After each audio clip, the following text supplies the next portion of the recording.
আমার পথ আদর্শ কোরআন শিফার নূর কোরআন কোরআন। আলহামদুলিল্লাহি রাব্বিল আলামিন ওয়াসসালাতু ওয়াসসালামু আলা সাইয়্যিদিল মুরসালিন আম্মা বা'দ ফাআউযু বিল্লাহি মিনাশ শাইতানির রাজীম বিসমিল্লাহির রহমানির রহিম। আসসালাতু ওয়াসসালামু আলাইকা ইয়া রাসূলুল্লাহ ওয়া আলা আলিকা ওয়া আসহাবিকা ইয়া হাবিবাল্লাহ। আসসালাতু ওয়াসসালামু আলাইকা ইয়া নবিয়াল্লাহ ওয়া আলা আলিকা ওয়া আসহাবিকা ইয়া নূরাল্লাহ।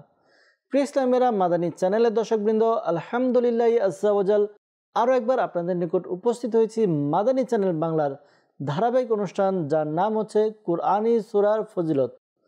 দর্শকবৃন্দ, যারা আমাদেরকে এই মুহূর্তে দেখছেন বা শুনছেন, আপনাদের সকলকে জানাই আন্তরিক শুভেচ্ছা এবং অভিনন্দন। দর্শকবৃন্দ, আলহামদুলিল্লাহ আপনারা অবগত আছেন, এই অনুষ্ঠানে আমরা চেষ্টা করি কুরআনুল মাজিদ ফুরকানুল হামিদের বিভিন্ন সূরার বিভিন্ন তথ্য সম্পর্কে আমরা জানার চেষ্টা করি। বিভিন্ন সূরার আয়াত সংখ্যা, রুকু সংখ্যা, পাশাপাশি এই সূরা মাক্কি না মাদানী, অর্থাৎ কোথায় অবতীর্ণ হয়েছে, এই সূরার নামকরণের কারণ কি, এই সূরার মধ্যে কোন কোন বিষয়ে আলোচনা করা হয়েছে, এই সকল বিষয় আমরা জানার চেষ্টা করি। আলহামদুলিল্লাহ আজকে আমরা আবারও আপনাদের নিকট উপস্থিত হয়েছি কিছু সূরা নিয়ে, কয়েকটি সূরা নিয়ে আমরা আলোচনা করার চেষ্টা করব। আজকে কোন কোন সূরার বিষয়বস্তু সম্পর্কে শ্রবণ করব, কোন কোন সূরার তথ্য আমরা জানবো, তা আপনাদেরকে জানাবো। আসুন অনুষ্ঠানের শুরুর দিকে আমাদের প্রিয় নবী রাসূল আরবি সরকারে দু আলম সাল্লাল্লাহু তাআলা আলাইহি ওয়া সাল্লামের উপর দুরুদে পাক পাঠ করার ফজিলত সম্বলিত একটি হাদিসে মুবারাকা শ্রবণ করি। রাহমাতুল আলামিন শফিল মুজনবিন রাসূল করিম রাউফুর রহিম সাল্লাল্লাহু তাআলা আলাইহি ওয়া সাল্লাম ইরশাদ ফরমান, যে ব্যক্তি আমার উপর জুমার দিন 200 বার দুরুদে পাক পাঠ করবে, তার 200 বছরের গুনাহকে ক্ষমা করে দেয়া হবে। সুবহানাল্লাহ, কত চমৎকার দুরুদে পাকের ফজিলত। 200 বার দুরুদে পাক পাঠ করব আর এর বিনিময়ে আমার 200 বছরের গুনাহ ক্ষমা হয়ে যাবে। আল্লাহ তাআলা আমাদেরকে অধিকারে দুরুদে পাক পাঠ করার তৌফিক দান করুক। আমরা নিয়ত করে নিই ইনশাআল্লাহ তাআলা আমরা প্রতিদিন যতটুকু আমাদের সম্ভব আমরা ইনশাআল্লাহ তাআলা বেশি বেশি অর্থাৎ অধিকারে দুরুদে পাক পাঠ করব। দুরুদে পাক পাঠ করতে এত বেশি সময়ের প্রয়োজন নেই, অল্প কিছু সময় দিয়ে আমরা অনেকগুলো দুরুদে পাক পাঠ করতে পারি। আসসালাতু ওয়াসসালামু আলাইকা ইয়া রাসূলুল্লাহ, যেমনটা শুরুতে আমরা শুনেছি, দুরুদে পাক সাল্লাল্লাহু আলা মুহাম্মদ সাল্লাল্লাহু আলাইহি ওয়াসাল্লাম, এটিও দুরুদে পাক। তো আমরা যদি ছোট ছোট দুরুদে পাক পাঠ করি, ইনশাআল্লাহ তাআলা অল্প সময় অনেকগুলো দুরুদে পাক পাঠ করতে পারবো। তো নিয়ত করে নিই ইনশাআল্লাহ তাআলা আমরা বেশি বেশি দুরুদে পাক পাঠ করব। আর আমাদের অনুষ্ঠানের বরকতের নিয়তে আসুন আমরা সবাই মিলে দুরুদে পাক পাঠ করি। সাল্লু আলাল হাবিব সাল্লাল্লাহু তাআলা আলা মুহাম্মদ সাল্লাল্লাহু তাআলা আলাইহি ওয়াসাল্লাম। দর্শকবৃন্দ, আপনারা দেখছেন অনুষ্ঠান কুরআনী সূরার ফজিলত। এই অনুষ্ঠানে আমরা চেষ্টা করি কুরআনে পাকের বিভিন্ন সূরা, বিভিন্ন তথ্য আপনাদের নিকট উপস্থাপন করার। আজকে আমরা কয়েকটি সূরা নিয়ে আলোচনা করব। দর্শকবৃন্দ, আজকের যে আলোচ্য সূরাটা আমরা জানলাম যে আজকে আমরা সূরা মুহাম্মদ, এরপরে সূরা ফাতাহ, এই সূরাগুলো কোথায় অবতীর্ণ হয়েছে, এই সূরার নামকরণের কারণ কি, এই সূরাতে কয়টি করে আয়াত রয়েছে, কয়টি করে রুকু রয়েছে, এই সূরার ফজিলত শুনব। পাশাপাশি এই সূরার বিষয়বস্তু কি, কোন কোন বিষয় এই সূরার মধ্যে আলোচনা করা হয়েছে, তা আমরা সংক্ষিপ্তভাবে প্রতিটি পর্বে জানার চেষ্টা করি। আজকেও ইনশাআল্লাহ তাআলা ঠিক একইভাবে জানার চেষ্টা করব ইনশাআল্লাহ আজ্জা ওয়াজাল। দর্শকবৃন্দ, আমরা প্রথমে আলোচনা করব সূরা মুহাম্মদ নিয়ে, এরপরে পর্যায়ক্রমে সূরা ফাতাহ এবং সূরা হুজুরাত আমরা আলোচনা করার চেষ্টা করব। আসুন সর্বপ্রথম আমরা আলোচনা করি সূরা মুহাম্মদ নিয়ে। সাল্লু আলাল হাবিব সাল্লাল্লাহু তাআলা আলা মুহাম্মদ সাল্লাল্লাহু তাআলা আলাইহি ওয়াসাল্লাম। দর্শকবৃন্দ, এখন আমরা আলোচনা শুনব সূরা মুহাম্মদ সম্পর্কে। সূরা মুহাম্মদ কোথায় অবতীর্ণ হয়েছে, সূরা মুহাম্মদ এর মধ্যে কয়টি আয়াত, কয়টি রুকু রয়েছে, সূরা মুহাম্মদ নামকরণের কারণ কি এবং সূরা মুহাম্মদের আলোচ্য বিষয় কি। তো যদি সর্বপ্রথম আমরা যাই অবতীর্ণের দিক দিয়ে, এই সূরাটির নাম কি হবে, অর্থাৎ মাক্কি না মাদানী, এ সম্পর্কে যদি জানতে চাই তাহলে আমরা জানতে পারি অবতীর্ণের দিক দিয়ে এই সূরাকে মাদানী বলা হয়। অর্থাৎ এই সূরা মুহাম্মদ মদিনায় মুনাওয়ারায় অবতীর্ণ হয়েছে। এখন আমরা আসি এই সূরার মধ্যে কয়টি আয়াত ও রুকু রয়েছে। তো এই সূরার মধ্যে সর্বমোট 38টি আয়াত এবং 4টি রুকু রয়েছে। জি হ্যাঁ, সূরা মুহাম্মদ নাম রাখার কারণ কি, এই ক্ষেত্রে যদি আমরা জানতে চাই তাহলে আমরা নাম শুনেই বুঝে যাই যে এই সূরার মধ্যে আমার নবী, আপনার নবী, রহমতের নবী, দয়ালু নবী, মায়ার নবী, রাহমাতুল আলামিন নবী সাল্লাল্লাহু আলাইহি ওয়াসাল্লামের আলোচনা এসেছে। জি হ্যাঁ, কিতাবের মধ্যে বর্ণিত হয়েছে এই সূরার দ্বিতীয় আয়াতে নবী করিম রউফুর রহিম সাল্লাল্লাহু আলাইহি ওয়াসাল্লামের নাম মুবারক মুহাম্মদ এর আলোচনা এসেছে। আর এর সাথে সম্পর্ক রেখে এই সূরার নামকরণ করা হয়েছে মুহাম্মদ। মাশাআল্লাহ, সুবহানাল্লাহ। দর্শকবৃন্দ, আমার নবী সাল্লাল্লাহু আলাইহি ওয়াসাল্লামের সাথে মিল রেখে সূরার নামও হয়েছে মুহাম্মদ। এই সূরার আরও একটি নাম রয়েছে, আর তা হচ্ছে সূরা কিতাল। সূরা কিতাল এই সূরাকে বলা হয় যেহেতু এই সূরার মধ্যে কাফিরদের সাথে, যারা অমুসলিম তাদের সাথে যুদ্ধের বর্ণনা, যুদ্ধের আহকাম, হুকুম, বিধান এ সকল বিষয় বর্ণনা করা হয়েছে। এই কারণে এই সূরাকে বলা হয় সূরা কিতাল। দর্শকবৃন্দ, আমরা শুনলাম এই সূরা কোথায় অবতীর্ণ হয়েছে, কয়টি আয়াত এবং নামকরণের ইতিহাস। এখন আমরা যাব এই সূরার আলোচ্য বিষয় কি। প্রত্যেকটি সূরার মধ্যে বিভিন্ন বিষয়ে আলোচনা করা হয়। আর দর্শকবৃন্দ, হ্যাঁ, আলোচ্য বিষয়গুলো আমাদের জন্য শিক্ষণীয়। আলোচ্য বিষয়, এই সূরার মধ্যে কোন কোন বিষয় আলোচনা হয়েছে আমরা শুনছি, কারণ কি? কারণ হচ্ছে এই সূরার এই আলোচ্য বিষয়গুলো আমরা শ্রবণ করে আমরা নিজেরা শিক্ষা নিব। এখান থেকে আমাদের করণীয় যা তা আমরা করব, যা আমাদের বর্জনীয় তা আমরা ছেড়ে দিব। তো এই সূরার আলোচ্য বিষয়গুলো সম্পর্কে যদি আমরা জানতে চাই তাহলে এই সূরার মূল যে আলোচ্য বিষয় তা হচ্ছে যে অমুসলিম যারা, কাফির যারা অমুসলিম তাদের সাথে যুদ্ধ করার, জিহাদ করার ব্যাপারে যে হুকুম আহকাম, এই আহকাম বর্ণনা করা হয়েছে। পাশাপাশি জিহাদ, যুদ্ধ করার সওয়াব বর্ণনা করা হয়েছে। এছাড়াও আরও কিছু বিষয় এই সূরার মধ্যে বর্ণিত হয়েছে। যেমনটি এই সূরার মধ্যে আরও যে বিষয় আলোচনা করা হয়েছে তা হচ্ছে যে সকল অমুসলিমরা, কাফিররা, অমুসলিমরা অন্যান্য লোকদেরকে আল্লাহ তাআলার রাস্তা থেকে, আল্লাহ তাআলার ইবাদত, আল্লাহ তাআলার রিয়াজত করা, আল্লাহ তাআলার দিকে যাওয়া, এই রাস্তা থেকে যারা বিরত রাখে, আল্লাহ তাআলা তাদের আমল সমূহকে বরবাদ করে দিবেন, এই বিষয়ে আলোচনা হয়েছে। পাশাপাশি যে সকল লোক আল্লাহ তাআলার একত্ববাদ, হুজুরে পুর নূর সাল্লাল্লাহু আলাইহি ওয়াসাল্লামের রিসালাতের উপরে ঈমান এনেছে, যারা নেক লোক হবে, যারা আল্লাহ তাআলার একত্ববাদের উপর ঈমান আনবে, যারা রাসূল সাল্লাল্লাহু আলাইহি ওয়াসাল্লামের রিসালাতের উপর ঈমান আনয়ন করবে এবং আমাদের নবী সাল্লাল্লাহু আলাইহি ওয়াসাল্লামের উপর নাজিলকৃত কিতাব কুরআনে পাকের উপর ঈমান আনবে, তাদের যেই ভুল ত্রুটি রয়েছে এই ভুল ত্রুটি আল্লাহ তাআলা মিটিয়ে দিবেন, ক্ষমা করে দিবেন। এই সকল বিষয়ে এই সূরার মধ্যে আলোচনা হয়েছে। কেননা যারা অমুসলিম রয়েছে, যারা কাফির আছে, অমুসলিম, তারা মিথ্যার অনুসরণ করে, আর মুসলমান তারা সত্যের অনুসরণ করে। এই কারণে আল্লাহ তাআলা যারা সত্যের অনুসরণ করে তাদের আমল নামার মধ্যে যেগুলো ভুলভ্রান্তি রয়েছে তা দূর করে দিবেন, মিটিয়ে দিবেন। আর যারা অমুসলিম তাদের যে ভুলভ্রান্তি রয়েছে, অর্থাৎ তারা যে মিথ্যার অনুসরণ করে, এই কারণে তাদের আমলগুলোকে বরবাদ করে দিবেন।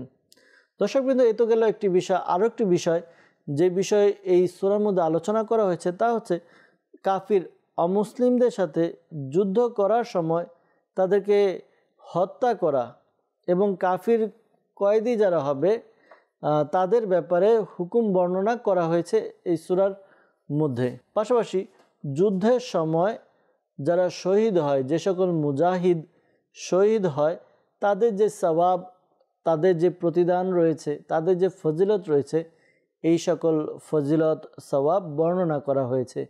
এবং আল্লাহ তাআলা কাফিরদের সাথে জিহাদ করার ব্যাপারে মুসলমানদেরকে সাহায্য করবেন, সুসংবাদ দেওয়া হয়েছে এই সূরার মধ্যে। দর্শকবৃন্দ, এ তো গেল আরও কিছু বিষয় এই সূরার মধ্যে বর্ণিত হয়েছে, আলোচনা করা হয়েছে। তা হচ্ছে কাফিরদেরকে লাঞ্ছিত করা হবে, আর এই লাঞ্ছিত করার কারণ বর্ণনা করা হয়েছে এই সূরার মধ্যে। যেহেতু আল্লাহ তাআলা নাজিল করেছে কুরআনে পাক, আর এই নাজিলকৃত কোরআনকে তারা অপছন্দ করেছে অমুসলিমরা। তো অপছন্দ করার কারণে তাদেরকে লাঞ্ছিত করা হবে। পাশাপাশি এই সূরার মধ্যে এই বিষয়টিও বর্ণনা করা হয়েছে যে মক্কার যারা অমুসলিম ছিল, মক্কার কাফির যারা ছিল, অমুসলিম যারা ছিল, তাদের সামনে পূর্ববর্তী লোকদের যে পরিণতি, এই পরিণতি বর্ণনা করা হয়েছে।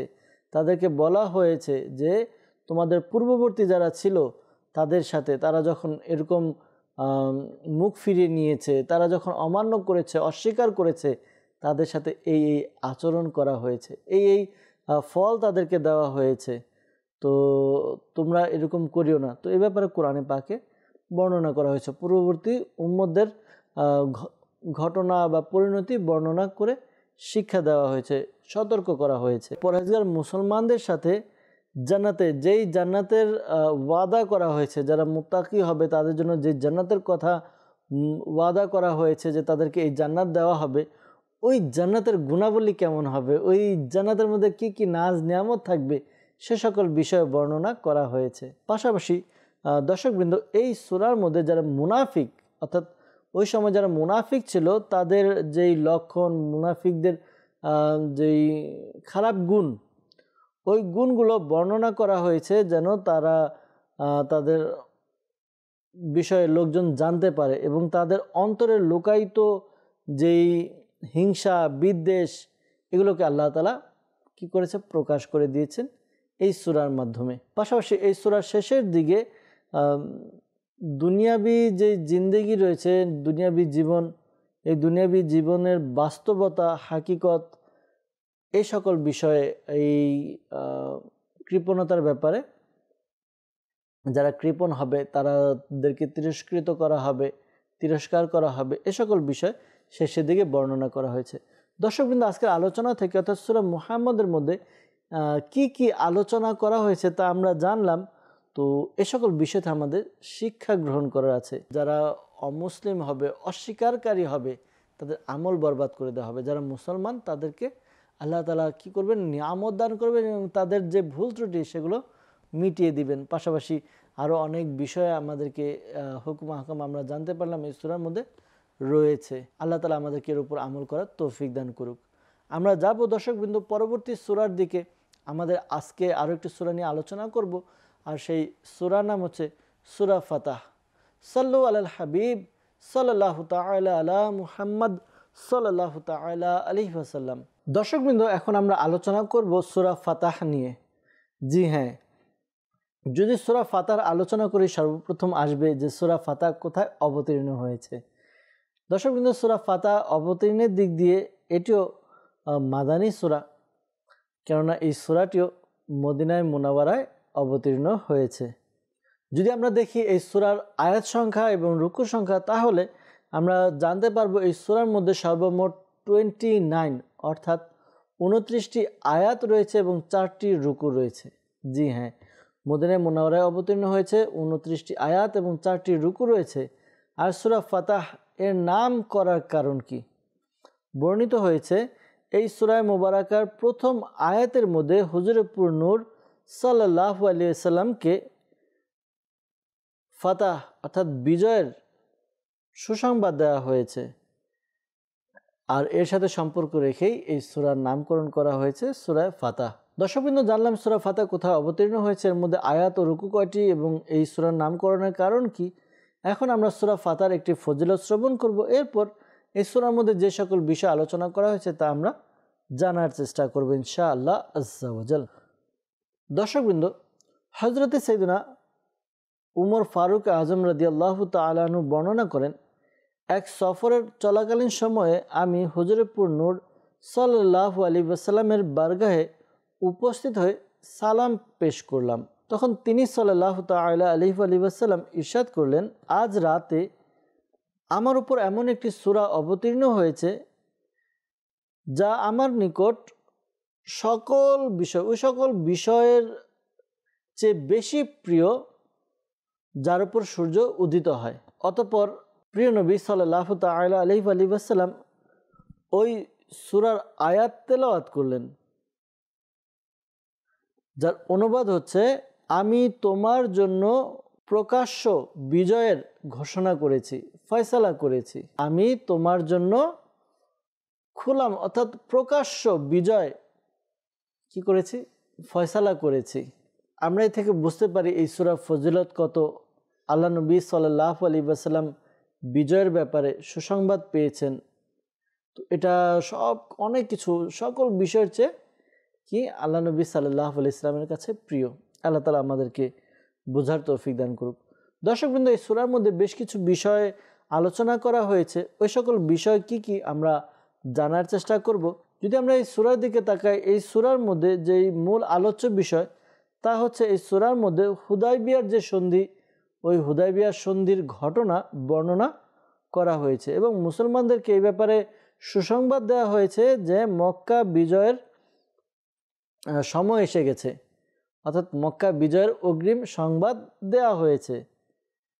এখন মুসলমানদেরকে তারা অমুসলিমদের উপর কি করবে, প্রাধান্য অর্জন করবে এবং এখন মুসলমানদের অমুসলিমদের উপর প্রাধান্য অর্জন হবে এবং এই সময়টি খুবই সন্নিকটে। আর এই সূরার মধ্যে আরও কিছু বিষয় বর্ণনা করা হয়েছে। আসুন আমরা এই বিষয়গুলো শ্রবণ করি। এই সূরার শুরুর দিকে মক্কা বিজয়ের সুসংবাদ দেওয়া হয়েছে এবং বলা হয়েছে যে এই কাজগুলো অর্থাৎ মক্কা বিজয়ের যে কাজ কর্মসূচি, এই কর্মসূচির দ্বারা মুসলমানরা তারা কি করবে, মহান এবং মহা সাফল্য অর্জন করবে, তারা জান্নাত অর্জন করবে।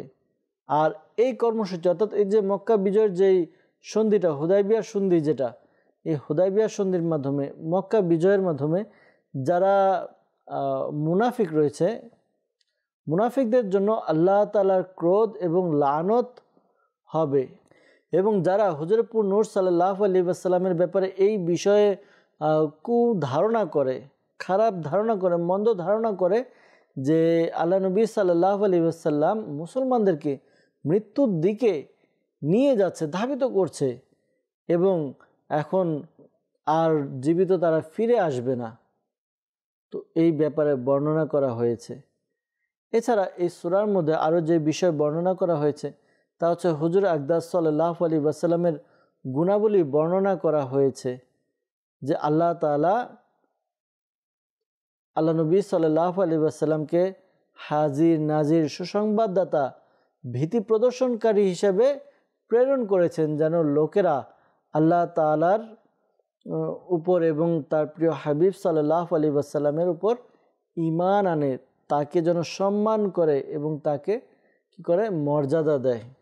এই সকল বিষয় এই সূরার মধ্যে বর্ণনা করা হয়েছে। এই সূরার মধ্যে আরও বর্ণনা করা হয়েছে যারা মুনাফিক ছিল, মুনাফিকদের যে খারাপ গুণ ছিল, এটাকে দোষ বলা হয়, তো এই খারাপ গুণের বর্ণনা করা হয়েছে এবং পাশাপাশি এই কথাও বর্ণনা করা হয়েছে যে সকল মুসলমান অন্ধত্বের কারণে বা প্রতিবন্ধকতার কারণে, যেমন কারো পা নেই, যাকে আমরা বলে থাকি ল্যাংড়া, অসুস্থ, এই অসুস্থতা বিভিন্ন উজরের কারণে, বিভিন্ন সমস্যার কারণে যুদ্ধে অংশগ্রহণ করতে পারেনি, তাদের ব্যাপারে কোনো সমস্যা নেই। তারা আল্লাহ তাআলার দয়া তাদের উপরে হবে এবং তারা রাসূল পাক সাল্লাল্লাহু আলাইহি ওয়াসাল্লামের ইতাত আনুগত্য করেছে, কিন্তু তারা তাদের শারীরিক অক্ষমতার কারণে যুদ্ধে অংশগ্রহণ করতে পারেনি।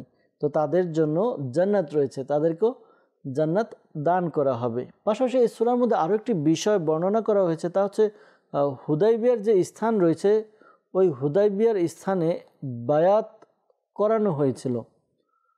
যে সকল সাহাবায়ে কেরাম সেখানে ছিলেন তারা আল্লাহ তাআলার সন্তুষ্টির অর্জন করার সুসংবাদ পেয়েছেন এবং মুসলমানদেরকে অনেক গনিমতের মাল তারা পাবে, এই ব্যাপারে ওয়াদা করা হয়েছে এই সূরার মধ্যে। সুবহানাল্লাহ। পাশাপাশি আরও একটি বিষয় বর্ণনা করা হয়েছে এই সূরার মধ্যে, হুদায়বিয়ার ওই স্থানের মধ্যে যারা মক্কার কাফির ছিল, যারা মক্কার অমুসলিম ছিল, তাদের সাথে যুদ্ধ করার পরিবর্তে তাদের সাথে সন্ধি করার ব্যাপারে, যারা মক্কার অমুসলিম ছিল তাদের সাথে যে সন্ধি হয়েছে, এই সন্ধির ব্যাপারে মুসলমানদের উপর আল্লাহ তাআলা যে দয়া হয়েছে বা দয়া হবে, তো সেই দয়ার বর্ণনা দেওয়া হয়েছে এই সূরার মধ্যে। এবং নবী করিম সাল্লাল্লাহু আলাইহি ওয়াসাল্লামের স্বপ্নের সত্যতা এবং এর যেই ব্যাখ্যা, ওই ব্যাখ্যার ব্যাপারে বর্ণনা করা হয়েছে এই সূরার মধ্যে। দর্শক বন্ধু, যদি দেখি এই সূরার শেষের দিকে কি বর্ণনা করা হয়েছে, তাহলে পাওয়া যায় এই সূরার শেষের দিকে এই বিষয়ে বর্ণনা করা হয়েছে যে হুজুরে নূর সাল্লাল্লাহু আলাইহি ওয়াসাল্লামকে হিদায়াত এবং সত্য দ্বীনের সাথে, অর্থাৎ সত্য দ্বীন এর ব্যাপারে সত্য দ্বীন হিসাবে ইসলামকে বেছে নিয়ে আল্লাহ নবী সাল্লাল্লাহু আলাইহি ওয়াসাল্লামকে দুনিয়াতে প্রেরণ করা হয়েছে।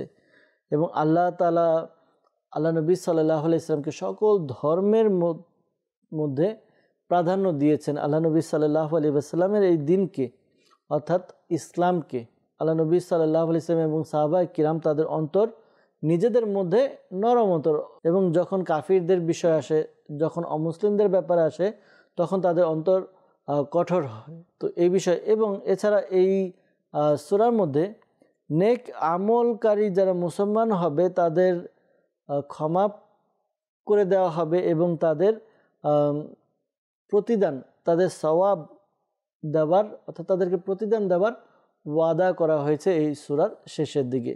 দর্শকবৃন্দ, আজকে আমরা জানতে পারলাম এই সূরার ব্যাপারে, অর্থাৎ সূরা মুহাম্মদ সম্পর্কে শ্রবণ করেছি, পাশাপাশি আমরা শ্রবণ করলাম সূরা ফাতাহ সম্পর্কে। সূরা মুহাম্মদ এবং সূরা ফাতাহর বিভিন্ন বিষয় নিয়ে আমরা আলোচনা করার চেষ্টা করেছি। যেহেতু আমাদের সময় শেষের দিকে, আমরা চেয়েছিলাম সূরা হুজুরাতও নিয়ে আলোচনা করব, সমস্যা নেই, আমরা ইনশাআল্লাহ তাআলা পরবর্তী পর্বে সূরা হুজুরাত এবং অন্যান্য সূরা নিয়ে আমরা উপস্থিত হব ইনশাআল্লাহ তাআলা। আজকের অনুষ্ঠানে দর্শকবৃন্দ আমরা বেশ কিছু মেসেজ পেয়েছি। আমরা যারা শুরু থেকে দেখেছি এই পর্যন্ত আমরা অনেকগুলো মেসেজ পেয়েছি। মেসেজগুলো আমাদেরকে নোট করে আমাদেরকে আমলে আনতে হবে। আল্লাহ তাআলা আমাদেরকে আমল করার তৌফিক দান করুক। এভাবে আমরা যদি বিভিন্ন সূরার যে ঐতিহাসিক ঘটনাগুলো, এগুলো যদি আমরা জানার চেষ্টা করি, পড়ার চেষ্টা করি, আমরা আমাদের জীবনের চলার পথে অনেকগুলো শিক্ষণীয় বিষয় আমরা খুঁজে পাবো। এজন্য আপনাদের নিকট প্রায় সময় অনুরোধ করে থাকি, আপনারাও চেষ্টা করুন কুরআনে বর্ণিত ঘটনাগুলো বিস্তারিতভাবে জানার জন্য তাফসির পাঠ করুন। আলহামদুলিল্লাহ, মাকতাবাতুল মদিনা কর্তৃক প্রকাশিত একটি কিতাব রয়েছে কুরআনের অনন্য আশ্চর্যজনক ঘটনাবলী। এই কিতাবটিও আমরা অধ্যয়ন করতে পারি। আল্লাহ তাআলা আমাদেরকে যা কিছু আজকে শ্রবণ করলাম এর উপর আমল করার তৌফিক দান করুক। দর্শকবৃন্দ, আজকে সূরা মুহাম্মদ এবং সূরা ফাতাহ নিয়ে আলোচনা করেছি। ইনশাআল্লাহ তাআলা পরবর্তী পর্বে সূরা হুজুরাত এবং এর পরবর্তী যে সূরাগুলো রয়েছে সেগুলো নিয়ে আলোচনা করার চেষ্টা করব। পরবর্তী পর্বে আবারও দেখা হবে। পরবর্তী পর্ব দেখার আমন্ত্রণ জানিয়ে এবং এর মাঝে মাদানী চ্যানেলের সাথেই থাকার আহ্বান জানিয়ে আমরা অনুষ্ঠান এখানেই শেষ করব। ভালো থাকবেন, সুস্থ থাকবেন, মাদানী চ্যানেলের সঙ্গেই থাকবেন। সাল্লু আলাল হাবিব সাল্লাল্লাহু তাআলা আলা মুহাম্মদ সাল্লাল্লাহু তাআলা আলাইহি ওয়াসাল্লাম। আমার পথ আদর্শ কুরআন।